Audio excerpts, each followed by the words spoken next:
Look, have you ever noticed how the moment you stop talking, everything changes? You stop explaining yourself. You stop defending yourself. You stop reaching out.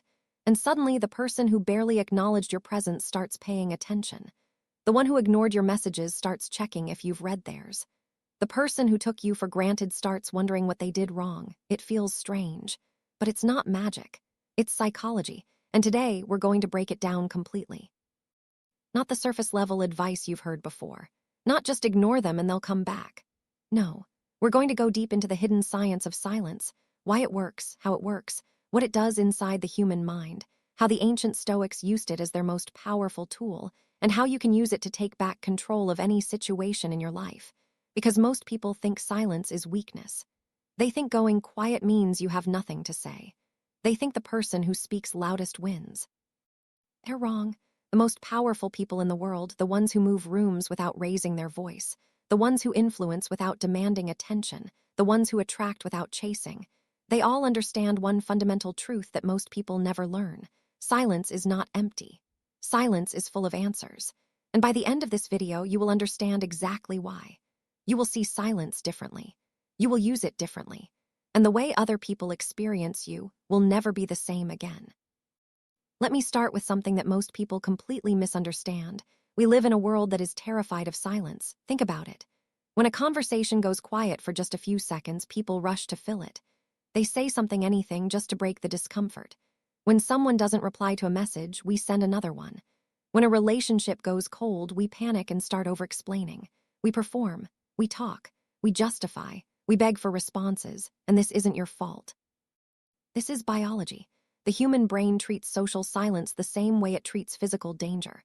When someone goes quiet on you, when they stop reacting, stop responding, stop engaging, your nervous system interprets this as a threat. It activates the same neural pathways as pain. Literally. Researchers at UCLA found that social rejection and physical pain share the same neurological response. When someone ignores you, your brain processes it as an injury. This is why silence is so powerful. Because the moment you choose silence, you activate that pain response in the other person. Not because you're cruel, but because you're removing yourself from their emotional equation. And for most people, that removal is unbearable. The person who can sit in silence, comfortably, calmly, without anxiety, holds an enormous psychological advantage over everyone who cannot. And the question is, why can't most people sit in silence? Because silence forces you to confront yourself. And most people are terrified of what they'll find. When there's noise, conversation, distraction, constant stimulation, you don't have to think, you don't have to feel. You don't have to examine your choices, your patterns, your fears. But the moment everything goes quiet, all of those things come rushing in. The person who goes silent on you creates a psychological vacuum. And your mind, desperate to fill that vacuum, starts projecting. You start asking yourself questions. Did I say something wrong? Did I push them away? Do they not care anymore? What did I do? What do they think of me? What does this mean? Every question is a thought loop. Every thought loop keeps them at the center of your attention. Every moment of your attention is power transferred to them, freely, unconsciously, automatically. This is the dark psychology of silence. And the Stoics knew it thousands of years before neuroscience confirmed it. Marcus Aurelius, the Roman emperor who led one of the most powerful empires in history, wrote in his private journals, "If someone is able to show me that what I think or do is not right, I will happily change. But show me, don't just tell me." He did not explain himself to people who hadn't earned the right to his explanation. He did not justify his actions to those who were not seeking genuine understanding. He simply moved in silence. He let his actions speak. He let his results answer. He let time reveal what words never could. This is what the Stoics called logos, rational control over response. The idea that a wise person chooses when to speak and when not to. And the wise person recognizes something that most modern people have forgotten. Not every situation deserves a response. Not every person deserves an explanation. Not every accusation deserves a defense. Epictetus, a Stoic philosopher who was born a slave and became one of the most quoted thinkers in history, said this, "We have 2 ears and 1 mouth so that we can listen twice as much as we speak." But what's more revealing is what he said about the untrained mind. First say to yourself what you would be, and then do what you have to do. He understood that silence is not passive. Silence is preparation. Silence is observation. Silence is power being stored, not wasted. The untrained person speaks when they feel something. The trained person speaks when speaking serves them. Let me give you a real example. Imagine two people in a conflict. Person A is emotional. They've been hurt, they feel disrespected, and they start talking. They explain everything. They share their feelings in detail. They send long messages. They call. They lay everything out on the table. Person B says nothing. Now who looks more powerful? Who seems more affected? Who appears to be in control? Person A has shown all their cards. Person B has revealed nothing. And the moment person A sees that silence, their mind starts working against them. They start second-guessing.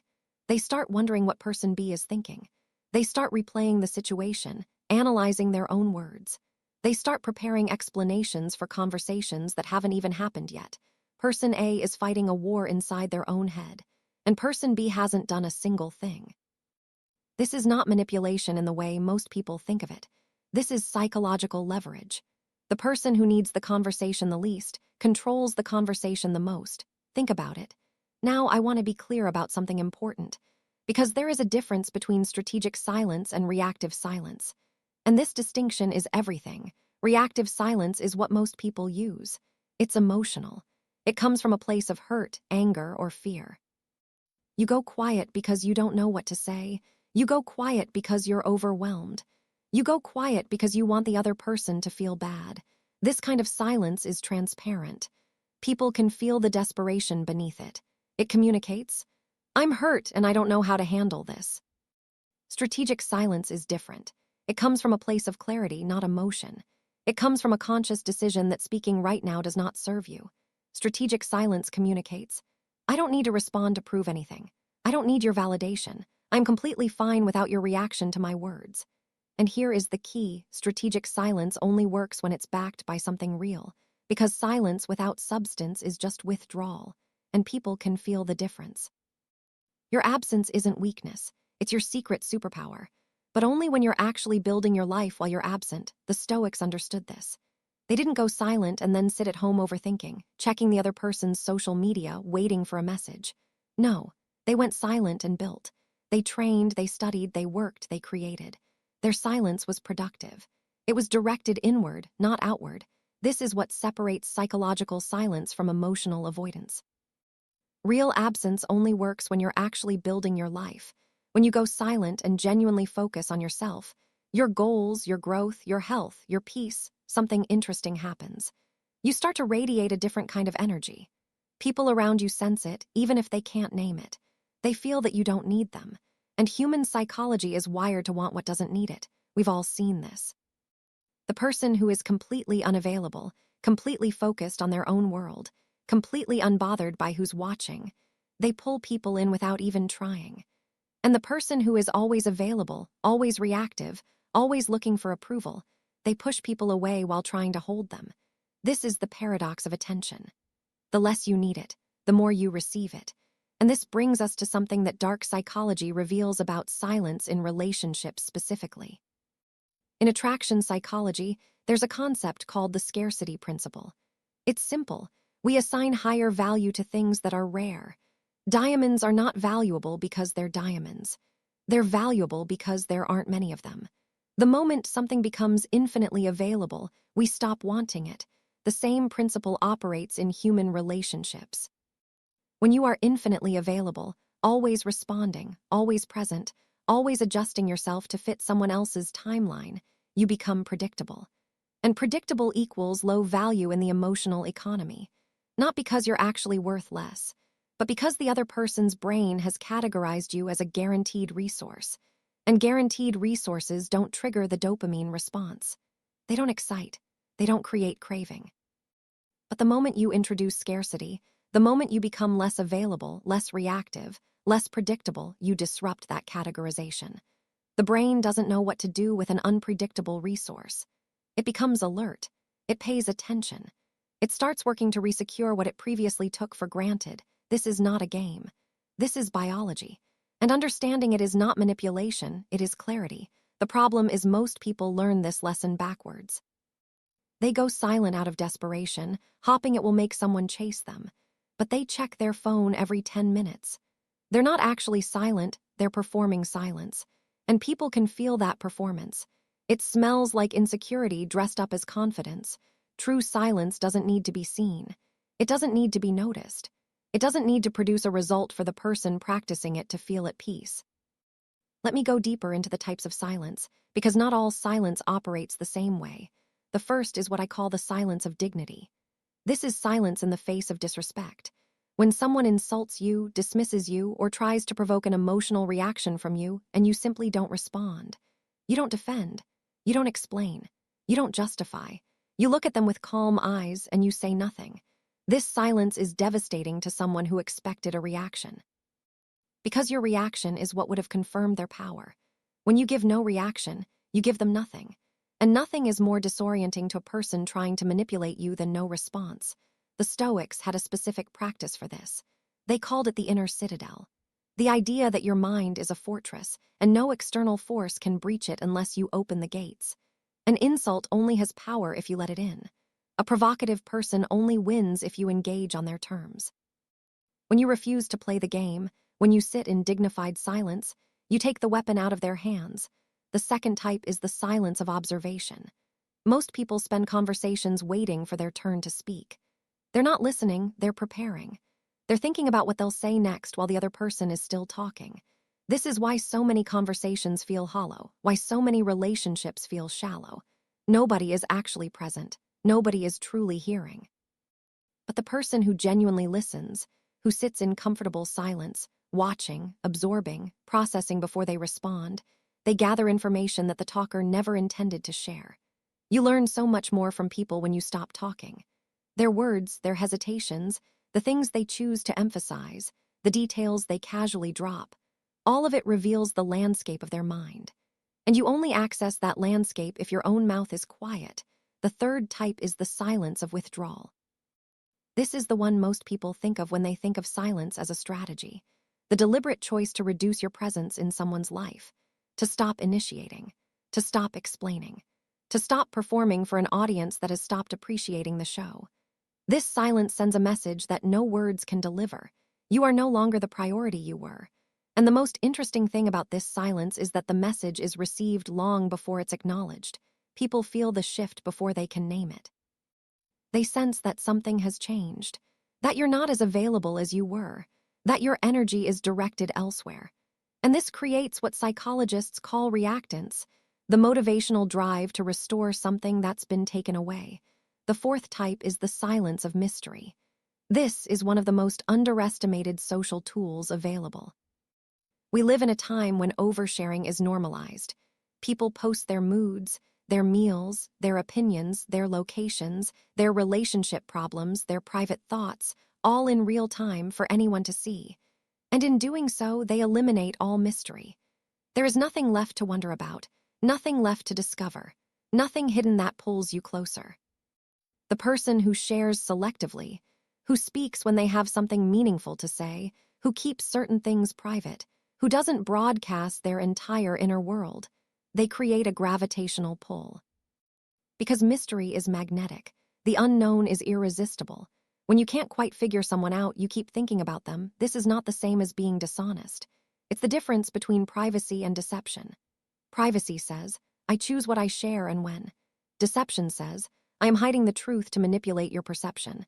The fifth type is the silence of patience. And this is perhaps the most powerful of all. We live in a culture of urgency. Everything must happen now.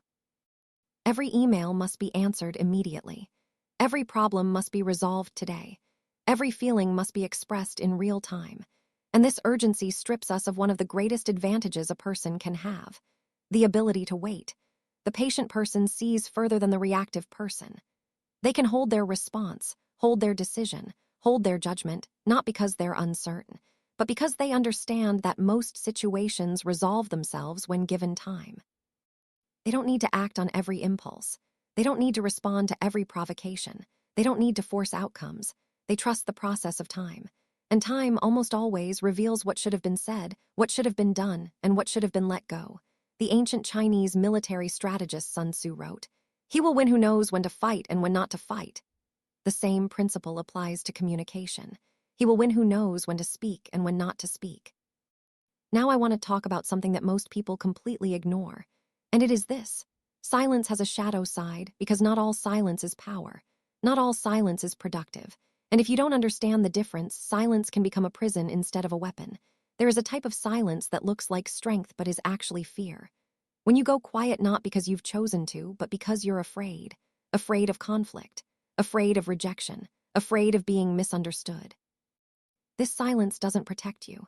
It suffocates you. It allows situations that should be addressed to fester. It allows people who should be confronted to continue behaving badly. It allows relationships that deserve honest communication to deteriorate from the inside. This is silence masquerading as peace. But it's not peace. It's avoidance. And avoidance always costs more in the long run than the conversation you were afraid to have. There is also the silence of emotional shutdown. When someone has experienced repeated trauma, repeated disappointment, or repeated betrayal, they sometimes withdraw entirely. Not as a strategy, but as protection. This is not power, this is survival. And while it may feel like strength, it's actually a barrier to genuine connection, genuine healing, genuine growth. True silence, strategic, stoic silence, is never born from fear.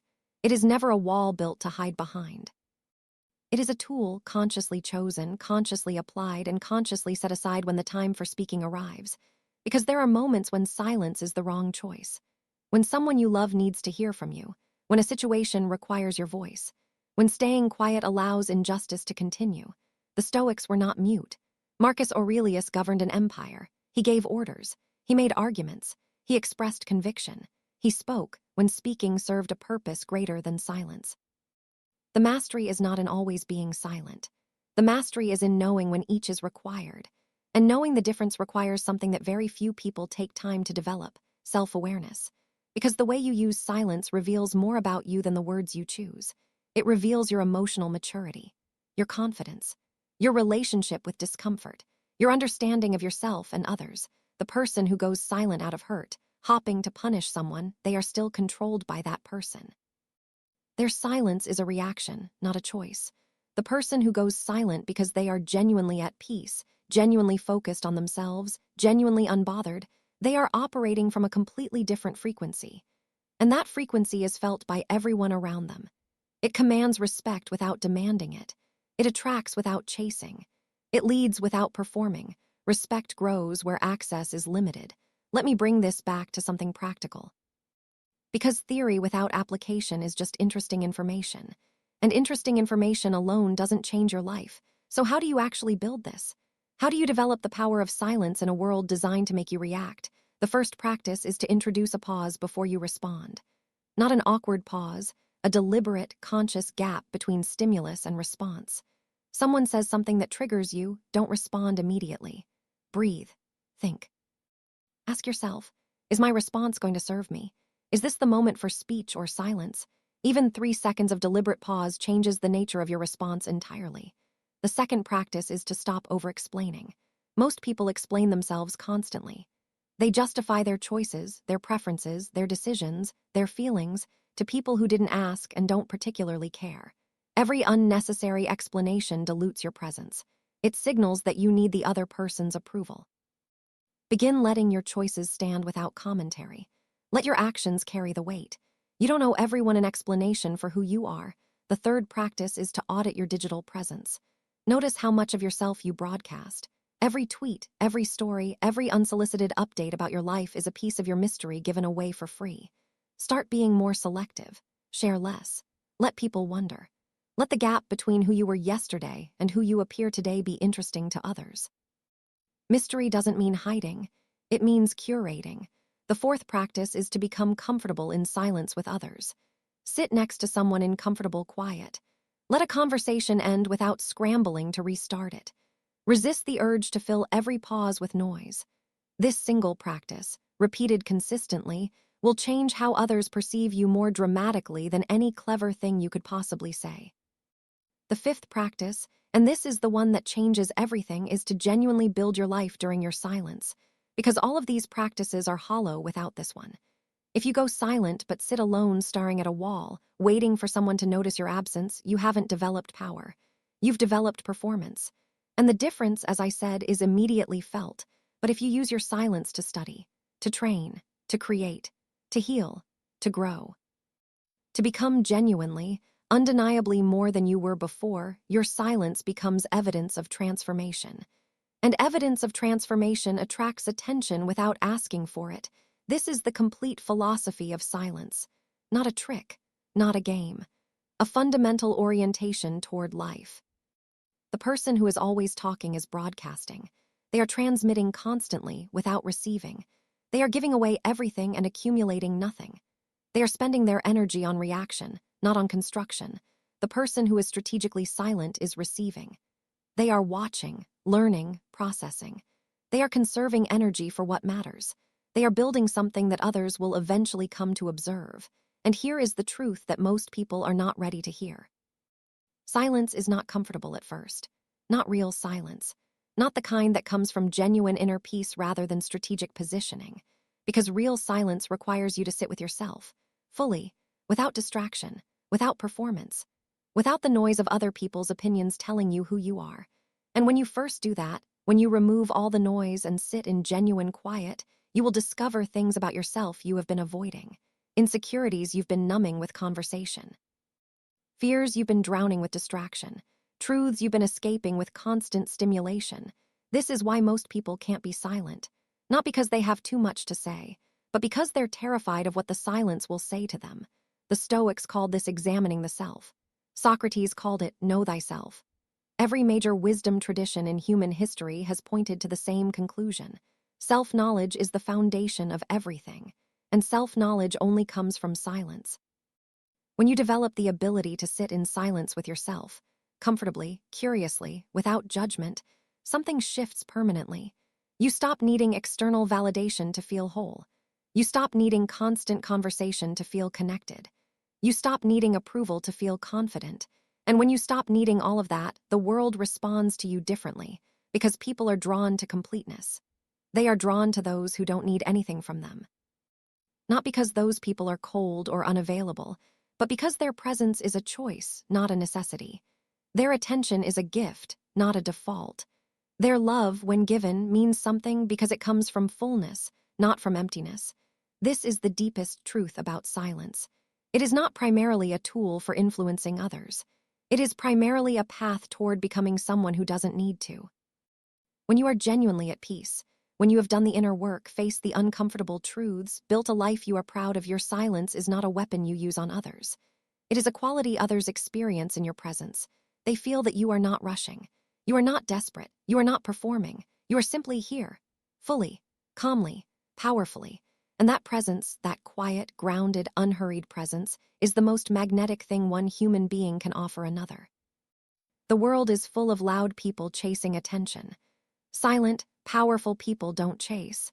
They don't need to, because the strongest position in life is not needing someone, but choosing them.